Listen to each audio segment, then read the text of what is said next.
अल्लाहुम्मा सल्लि अला सय्यिदिना मोहम्मद व अला आलि सय्यिदिना मोहम्मद कमा सल्लैता अला इब्राहीम व अला आलि इब्राहीम इन्नका हमीदुम मजीद।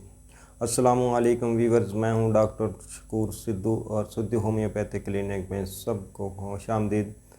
आज जिस टॉपिक पे जिस बीमारी के बारे में डिस्कस करने वाले हैं वो बच्चों की एक बुरी आदत है अंगूठा चूसना। इसके बारे में डिस्कस करेंगे, इसके बारे में जानेंगे कि इसके ये नुकसानात कौन से हैं अगर बच्चा अंगूठा वगैरह चूसता रहता है या कोई मुंह में उंगली डाल के चूसता रहता है, और इसके बारे में ये भी जानेंगे कि कौन सी होम्योपैथिक से इसकी बुरी आदत ये छुड़ाई जा सकती है। तो इससे पहले एक छोटी सी रिक्वेस्ट है कि हमारे चैनल को सब्सक्राइब कर दें, लाइक कर दें, शेयर कर दें।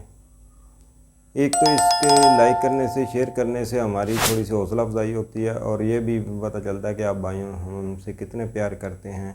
और ज़्यादा से ज़्यादा शेयर करने का ये भी फ़ायदा होता है कि जिन भाइयों को इसकी वीडियो की ज़रूरत है या होम्योपैथिक की ज़रूरत है वो इसका इस्तेमाल करके अपने बच्चों की इस बुरी आदत से जान छुड़ा सकते हैं। और इस वीडियो को बेल के आइकन को भी साथ दबा दीजिए ताकि आने वाली हर वीडियो आपको मिल सके और आप इससे मुस्तफ़ीद हो सकें। आइए अब हम अपने टॉपिक की तरफ चलते हैं। हमारा टॉपिक जो कि पहले बयान हो चुका है कि अंगूठा चूसना है। अंगूठा चूसना या कोई उंगल चूसना या हाथ का कोई भी हिस्सा बच्चा चूसता है, उसके बहुत सारे नुकसान आते हैं। जिस तरह दूसरी बुरी आदत के हैं, बहुत सारी बुरी आदत के भी होम्योपैथिक में इलाज है, इसका भी ये इलाज है। इसको ट्रीटमेंट के ज़रिए भी रोका जा सकता है कि क्योंकि अंगूठा चूसना एक ज़हनी खलल है, एक खलश है, एक आदत है। इस आदत को अगर बच्चा पुख्ता करता जाता है तो इसके बहुत सारे नुकसानात हो सकते हैं। सबसे पहला नुकसान ये होता है कि वो ज़हनी तौर पे कमज़ोर होना शुरू हो जाता है।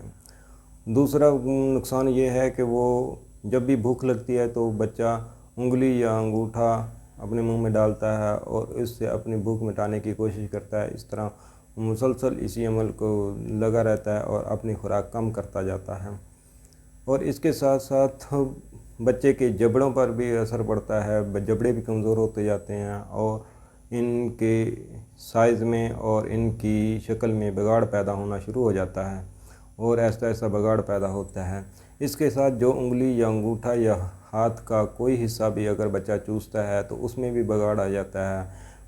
कुछ बच्चे हमारे पास ऐसे आए हैं कि उनकी उंगलियों का साइज़ छोटा रह गया, अंगूठे का साइज़ छोटा रह गया, या उंगली या अंगूठे पे कुछ गोश्त ऐसा बदनुमा सा बन जाता है और वो मोटा हो जाता है या बिल्कुल पतला रह जाता है अंगूठा या उंगली, या वो कोई और हिस्सा मुंह में डाल के बच्चा हाथ का चूसता रहता है तो वो भी एक मोटा सा हो जाता है, यानी कि वहाँ पे भी गोश्त लैदा से बनना शुरू हो जाता है, बदनुमा हो जाता है हाथ या उंगली। ये बच्चे भी हो सकते हैं, बच्चियों में भी आदत हो सकती है, क्योंकि काफ़ी बच्चे ऐसे आए हैं जो 14-15 साल के बच्चे हैं और इनकी यही आदत, इसी वजह से वो कमज़ोर भी रह जाते हैं जिस्मानी तौर पे भी और ज़हनी तौर पे भी, और अपनी पढ़ाई वगैरह में भी वो वीकनेस का शिकार हो जाते हैं, क्योंकि बच्चा हमेशा इसी टेंशन में रहता है, अपनी इसी एक्टिविटीज़ में रहता है, दूसरी एक्टिविटीज़ की तरफ ध्यान बहुत कम जाता है, जिसकी वजह से बच्चा हर फील्ड में तकरीबन कम नुकसान उठाना शुरू कर देता है। इससे ये भी नुकसान हो सकता है कि बच्चा जब दांत निकलते हैं तो वो दांत बाहर की तरफ भी आ सकते हैं, दांत टेढ़े भी हो सकते हैं, दांत कमज़ोर भी हो सकते हैं, दांत बदनुमा हो जाते हैं, जिसकी वजह से बहुत सारी बड़े होने के बाद पेचीदगियाँ पैदा हो जाती हैं। इसके साथ बच्चे कम बोलना या कम बात करना का शिकार हो जाते हैं, क्योंकि वो हमेशा उनकी ज़बान दबी रह जाती है। वो बच्चे अंगूठे वगैरह चूसते रहते हैं और ज़बान में कोई ऐसा खलल आ जाता है जिसकी वजह से बच्चे लैंग्वेज में भी डिस्टर्ब हो जाते हैं। इसी तरह की और बहुत सारी पेचीदगियाँ हो सकती हैं, जिस्मानी तौर पे भी, ज़हनी तौर पे भी, और इस तरह की बहुत सारे और भी डिफेक्ट आ सकते हैं। इसीलिए ज़रूरी है कि अपने बच्चों पे ध्यान कीजिए। अगर उनमें अंगूठा चूसने की आदत है तो कम से कम 3 साल से आगे नहीं जानी चाहिए। बाद लोग बच्चों के अंगूठा चूसने की आदत को छुड़ाने के लिए उन पे ज़बरदस्ती करते हैं, उनको मारपीट करते हैं। मारपीट करने का असर ये होता है कि बच्चा चिड़चिड़ा हो जाता है और आदत भी چوری چھپے اپنی پوری کرنے کی کوشش کرتا ہے، اس طرح یہ اس کی انگوٹھا چوسنے کی عادت بھی ساتھ چلتی رہتی ہے اور دماغی طور پر بھی ایک خلل کا شکار ہو جاتا ہے اور ڈسٹرب ہو جاتا ہے اور جھگڑالو بن جاتا ہے۔ بچہ بات ماننا پھر کم شروع ہو جاتا ہے، آہستہ آہستہ وہ پھر سب کے سامنے یہی عمل دہرانا شروع کر دیتا ہے۔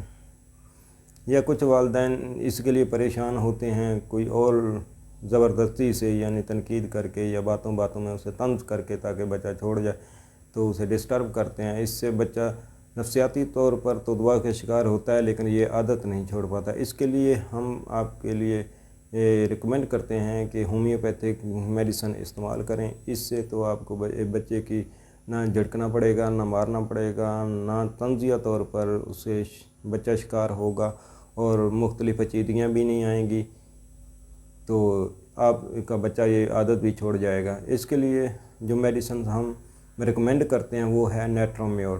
نیٹرومیور کو آپ بڑی طاقتوں میں استعمال کریں گے یعنی 200 میں۔ اس سے کم پوٹینسی میں ہرگز استعمال نہ کریں کیونکہ خاطر خواہ اس سے فائدہ حاصل نہیں ہوگا۔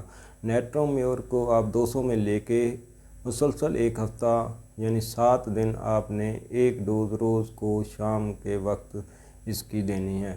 اس کے 2 یا 3 قطرے آدھے کپ پانی میں یا 1 چمچ پانی میں بچے کو پلانے ہیں اور 1 ہفتہ پورا پلانے کے بعد پھر آپ 7 دن کا ریسٹ دے کے 7 دن بعد 1 ڈوز دیں گے۔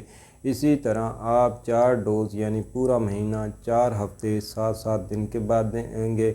انشاءاللہ بچہ اسی ٹائم میں 1.5 مہینے تک استعمال کرنے سے آپ کا بچہ بالکل اس عادت سے جان چھڑا پائے گا اور آپ کا بچہ اس عادت سے آزاد ہو جائے گا، انگوٹھا پینا چھوڑ دے گا، چوسنا چھوڑ دے گا، یا ہاتھ کا کوئی بھی حصہ سک کرتا ہے تو بچہ اس سے آزاد ہو جائے گا، اس عادت کو چھوڑ دے گا۔ یعنی پھر آپ کو درا دیں نیٹرومیور 200 میں آپ نے لینی ہے، 1 ہفتہ مسلسل شام کو 3 قطرے یا 2 قطرے آدھے کپ پانی میں یا 1 چمچ پانی میں پلا دیں۔ اس کے بعد ہفتے میں 1 دفعہ یعنی 7 دن بعد 1 دفعہ، اسی طرح آپ نے 4 ہفتے پلانی ہے، اس کے بعد بند کر دیں۔ اگر ضرورت ہو تھوڑی بہت کسر رہ جائے تو آپ 1 مہینہ مزید بھی 1 ہفتے کے وقفے سے آپ اس کو پلائیں۔ انشاءاللہ 100% شیور ہے کہ یہ عادت آپ کا بچہ چھوڑ جائے گا۔ ہمیں دیجیے اجازت، انشاءاللہ ہم اسی طرح کی مزید آپ کے لیے مفید ویڈیوز کے ساتھ، نئے ٹاپک کے ساتھ، نئے نسخے کے ساتھ آپ کی صحت کو مد نظر رکھتے ہوئے حاضر ہوں گے۔ السلام علیکم ورحمۃ اللہ وبرکاتہ۔